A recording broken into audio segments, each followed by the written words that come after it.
Welcome to News Brief on Global Television, coming to you live from the nation's capital, Abuja. I am Queen Agaba.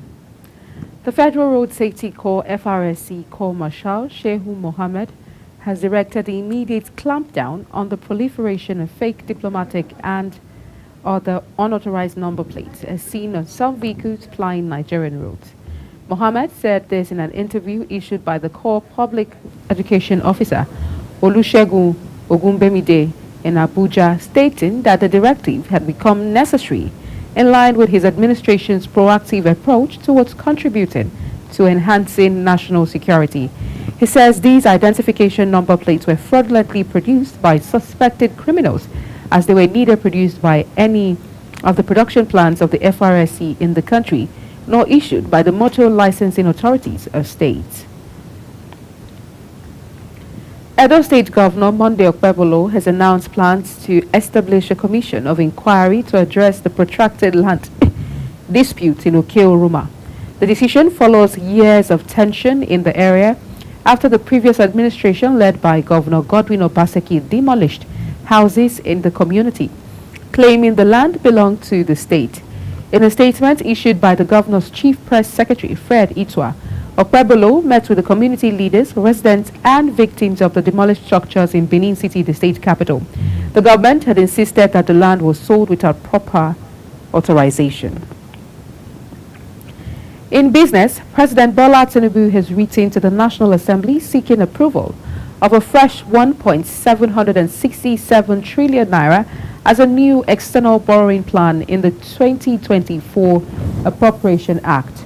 If approved, the loan will be used to part finance the budget deficit of 9.7 trillion naira for the 2024 budget.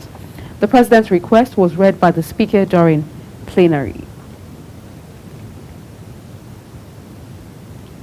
The Nigerian Civil Aviation Authority has introduced stringent measures to further guide against passengers' delayed luggage by airlines.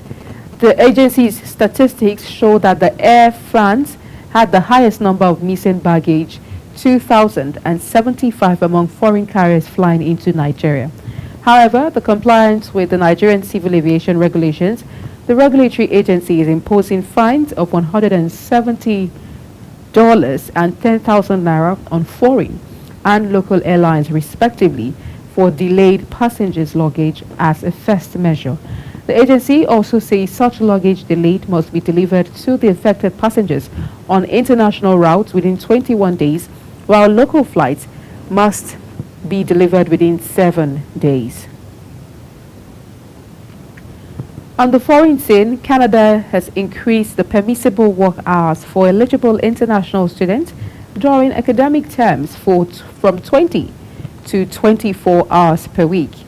Canada's Immigration, Refugees and Citizenship Minister Mark Miller stressed the intent behind this policy change, saying the change will give students more flexibility to manage their time and gain practical experience while maintaining their focus on academics.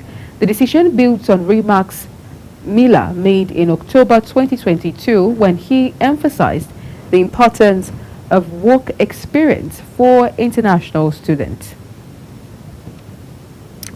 Paraguayan President Santiago Pena has been hospitalized after falling ill while attending the G20 summit in Rio de Janeiro, Brazil. Paraguayan authorities made this known in a statement. According to them, the president was treated at the Samaritano Hospital in Rio de Janeiro due to an indisposition. 46-year-old Pena was taken to the Samaritano Hospital in the Botafogo neighborhood for treatment after experiencing what officials described as a malaise in the afternoon. In a medical bulletin, the hospital stated that Pena underwent diagnostic tests and his condition was later described as stable. In sport, tennis great Roger Federer has hailed his former rival Rafael Nadal ahead of the Spaniard's imminent retirement from tennis at the Davis Cup. Federer wrote on social media platform X saying Rafael has had an incredible run including the historic 14 French Opens. Retired Swiss star Federer and Nadal faced each other 14 times at Grand Slam tournament, with Nadal holding a 6-3 advantage in finals. The Spaniard also had a 24-16 winning record overall in their 40 head-to-head meetings. That's it on the news brief on Global Television. I am Queen Agaba.